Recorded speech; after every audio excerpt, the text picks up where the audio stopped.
ये बात समझ में आ गई कि विपक्ष इस बिल से सकते में है, परेशान है और इसीलिए वो कुछ ना कुछ बहाना ढूंढ रहा है।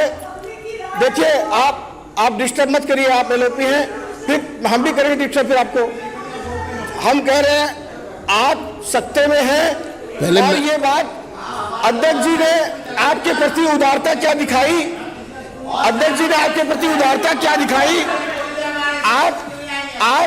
आप उसका फायदा उठाने की चेष्टा कर रहे हैं। माननीय अध्यक्ष जी, आज अभी एक सदस्य कह रहे थे, विपक्ष के एक विधायक, कि हम हरीश जी, एक विधायक अभी कह रहे थे कि हम तो अब भी रो रहे हैं। ठीक कहा उन्होंने, शराब और शिक्षा मंत्री का जो कॉकटेल था वो ऐसा हारा कि वो अब तक रो रहे हैं। और आज हम सिर्फ एक बिल पास नहीं कर रहे, आज हम उन लाखों माँ बाप के आंसुओं का जवाब दे रहे हैं।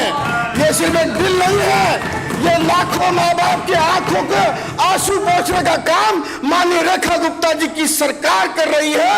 ये लाखों बच्चों के भविष्य का विषय है, जिनके बच्चे पिछली सरकार में नाकामी और लापरवाही के कारण शिक्षा से वंचित रह गए। पिछले 10 वर्षों में क्या नहीं हुआ ये गिनना मुश्किल नहीं, क्योंकि कुछ हुआ ही नहीं तो गिनना क्या। सरकारी स्कूल में पढ़ रहे लाखों बच्चों के भविष्य के साथ खिलवाड़ होता रहा। मैं नॉर्थ ईस्ट डिस्ट्रिक्ट दिल्ली से आता हूं अध्यक्ष जी। नॉर्थ ईस्ट डिस्ट्रिक्ट में 1,32,000 बच्चे हैं जो पढ़ रहे हैं स्कूलों में और 48 सरकारी स्कूल हैं बस। अब आप हिसाब लगाइए क्या दुर्गति इन लोगों ने करके रखी हुई थी। भेड़ बकरियों की तरह इन्होंने बच्चों को क्लासरूम में ठूस रखा था। मेरे यहाँ पिछले जब मैं सरकार इनकी थी तब मैंने 5 बार यह विषय सदन में उठाया। भजनपुरा में थाना के सामने स्कूल थे, जन कल्याण स्कूल, उस स्कूल में पोटा केबिन में ये पढ़ते रहे। आज तक वाले डीडी न्यूज वाले गए तब इन्होंने उसको उठा के एक दूसरे स्कूल में ट्रांसफर कर दिया, फिर तीसरे में ट्रांसफर कर दिया। उन बच्चों को किराएदार की जिंदगी बना दी इन लोगों ने। और ये किसी भी सभ्य समाज के लिए एक आपदा से कम नहीं है। मुस्तफाबाद में एक बार गया मैं, जो अभी वर्तमान हमारे मोहन सिंह बिष्ट जी की विधानसभा है। मैंने दुनिया का एक अजूबा दृश्य देखा। एक क्लास में 2 तरफ 2 दीवार में अलग अलग बोर्ड लगा हुआ था।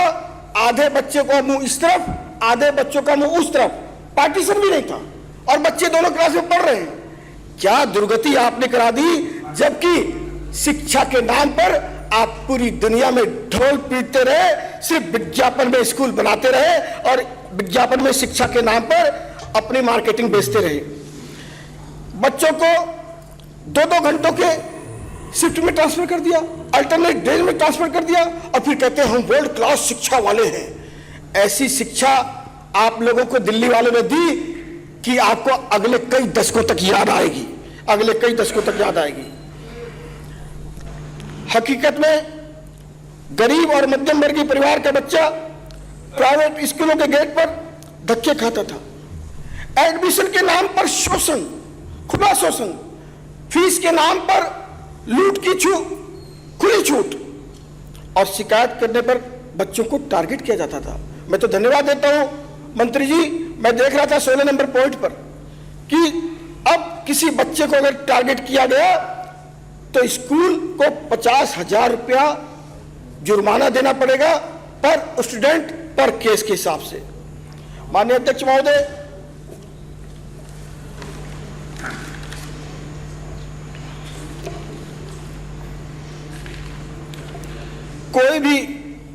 ये कोई आइसोलेटेड घटना नहीं थी, ये एक संस्थागत अन्याय चल रहा था जहां सरकार आंख मूंदे बैठी थी और प्राइवेट स्कूलों को खुली छूट मिली हुई थी।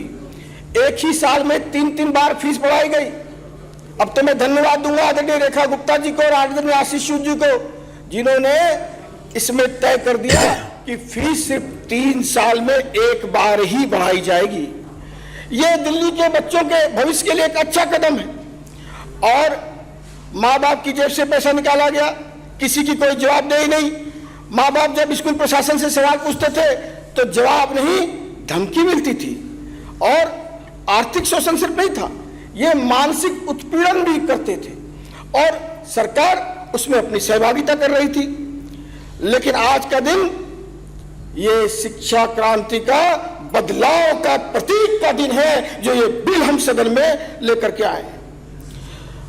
पुराना कानून कोई कानून नहीं था, यह एक ऐसा कानून है जो न्याय को रिस्टोरेशन का काम करेगा। और आप लोगों ने तो इससे भी ज्यादा हद कर दी।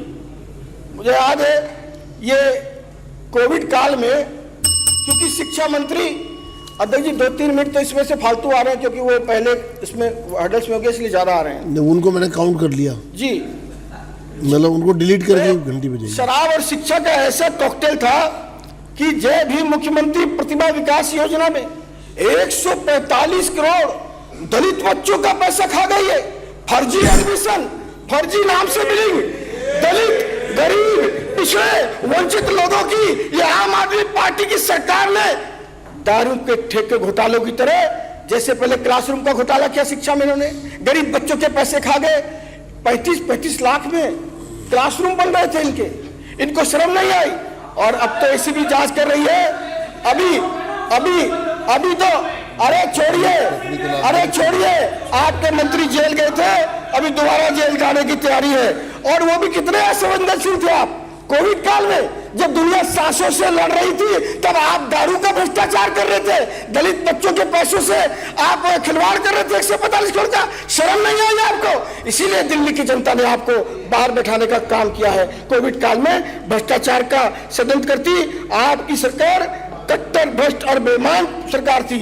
और आप तो जिनका आप घड़ियाली आंसू बहाते ना अंबेडकर जी के नाम पर, बाबा साहब अंबेडकर भी रो रहे होंगे कि कैसे ये घड़ियाली आंसू बहाने वाले लोग हमारे गरीब दलित बच्चों का पैसा खाने का काम भी और गुनाह भी कर रहे हैं। अब मैं मंत्री जी को धन्यवाद करता हूं कि फीस हर 3 साल में एक बार तय की जा सकेगी, वो भी जांच और अनुमोदन के बाद।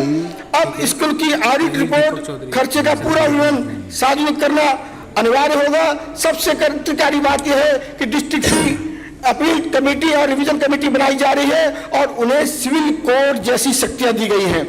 इन समितियों को यह अधिकार भी होगा, किसी भी गवाह को तलब कर सकेंगे, सबक पर पूछताछ कर सकेंगे, दस्तावेज मांग सकेंगे, साक्ष्य हलफनामे स्वीकार कर जांच कर सकेंगे।